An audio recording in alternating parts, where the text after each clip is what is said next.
Buenas tardes, profesor.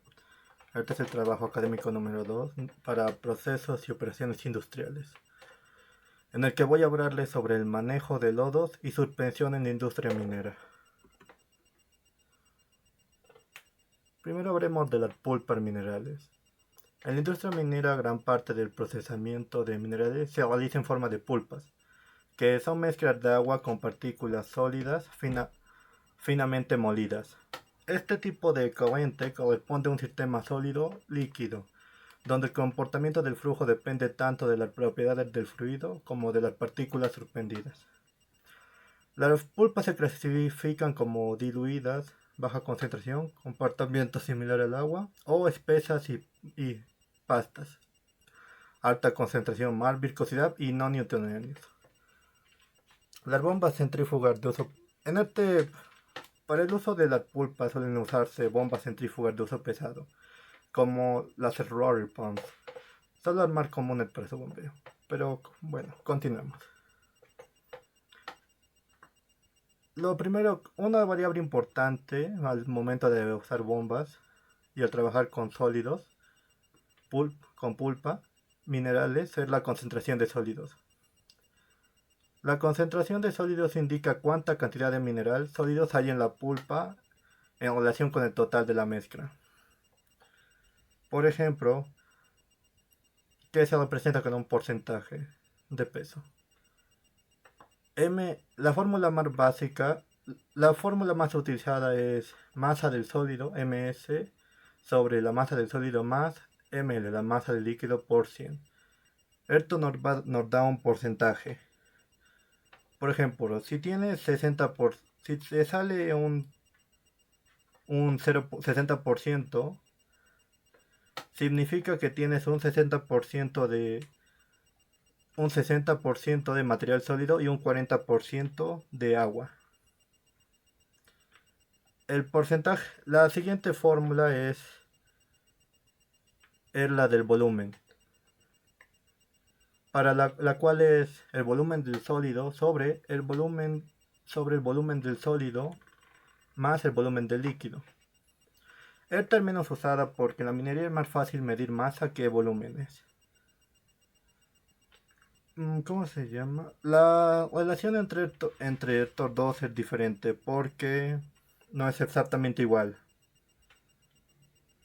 La relación entre el peso y el volumen no es exactamente igual porque hay una diferencia entre sólidos y líquidos. De modo que tener 60% en peso y en volumen no significa que sean exactamente iguales. La densidad de la pulpa. La densidad de la pulpa es la masa total por unidad de volumen de la mezcla, que se representa con un P pulpa. Una de las fórmulas es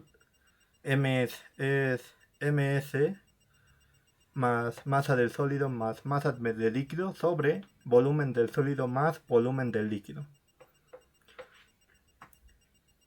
Pero también hay otra fórmula práctica en minería. Pero para usar esta fórmula necesitas el CW, fracción másica de sólidos, PS, densidad del sólido, y PL, densidad del líquido.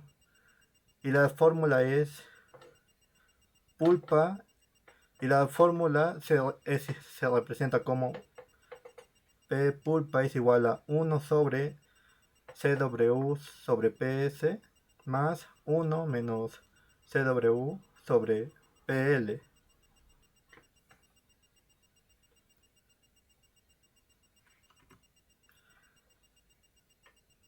Ahora hablaremos de la rheología.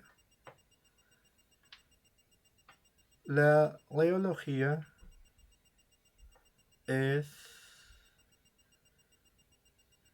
afecta al comportamiento de tres maneras. La viscosidad aparente aumenta a medida que la concentración de sólidos, especialmente finos como arcilla o lamas, sube. El esfuerzo de influencia, shear stress, es la fuerza mínima que debe aplicarle la bomba para que la pulpa empiece a moverse. Si la bomba no genera suficiente presión para vencer este esfuerzo de influencia, la pulpa se comporta como un sólido y la tubería se tapa. y también afecta en el impacto del tamaño de partícula. Las partículas gruesas, 75 micras, tienden a sentarse rápido, lo que significa que la pulpa es sedimentante. La sedimentación, por así decirlo, es el proceso cuando las partículas de un sólido se caen al fondo de un líquido, en este caso el agua, por la gravedad solo, por la gravedad. Pero para esto estos deben tener cierta densidad y volumen. Por eso las partículas ultra finas, menos de 20 micras, forman una matriz que atrapa el agua, creando geles de altísima viscosidad, pulpa no sedimentante, lo que en otras palabras significa que tarda más en, en bajar, tarda más en asentarse abajo o directamente no se sedimentan. Los factores vistos anteriormente impactan en el diseño de las bombas centrífugas de uso pesado de cuatro formas.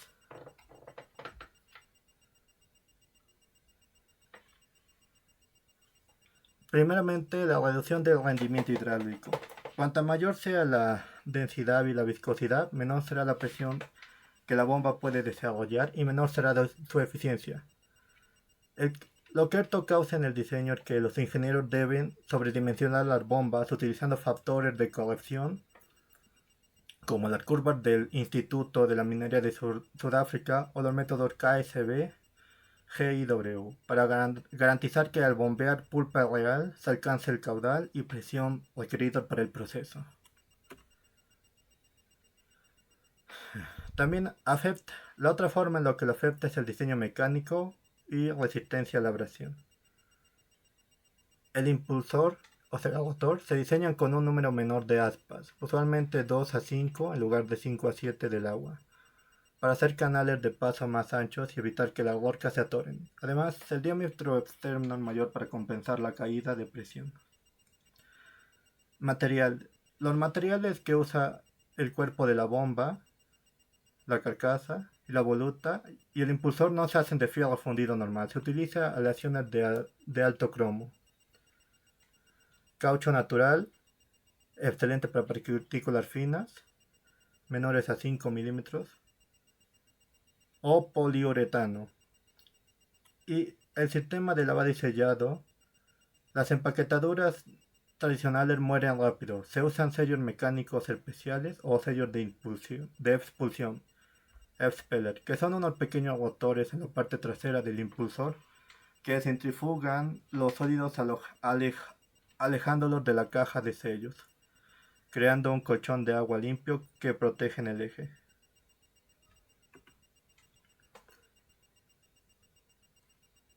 El diseño del eje y rodamientos cambian porque el mineral pesado y las fuerzas hidráulicas desiguales generan vibraciones y empujes radiales y axiales masivos. El diseño para corregir esto son que los ejes son de acero de alta resistencia con diámetros robustos. Los rodamientos son de rodillos cónicos pesados, montados en carcasas de hierro fundido con sistemas de lubricación forzada o circuitos de grasa de alto volumen, diseñados para soportar cargas de impacto continuas. Y el último cambio en el motor que causa para transportar pulpa es la potencia del motor. La potencia requerida por una bomba de pulpa es directamente proporcional a la densidad de la pulpa. Si una pulpa tiene una densidad de 1.8, significa que es 80 más denso que el agua. El motor necesitará al menos un 80% más de potencia que si bombeara agua, más la pérdida por fricción interna debido a la reología. Siempre se seleccionarán motores con un margen de seguridad alto, para evitar que se quemen durante atascos momentáneos. Por cierto, la abrasión, por así decirlo, es el desgaste que se causa al infundir mucho en los engranajes por un sobreesfuerzo. Por eso todos estos modificaciones son necesarias para evitar el desgaste de un motor convencional y transportar de mejor manera la pulpa. Y para terminar voy a explicar un circuito simple de molienda y clasificación de hidrociclón. El proceso comienza con un molino de bolas. El hidrociclón que se encarga de separar el producto que metamos en partículas finas y partículas gruesas.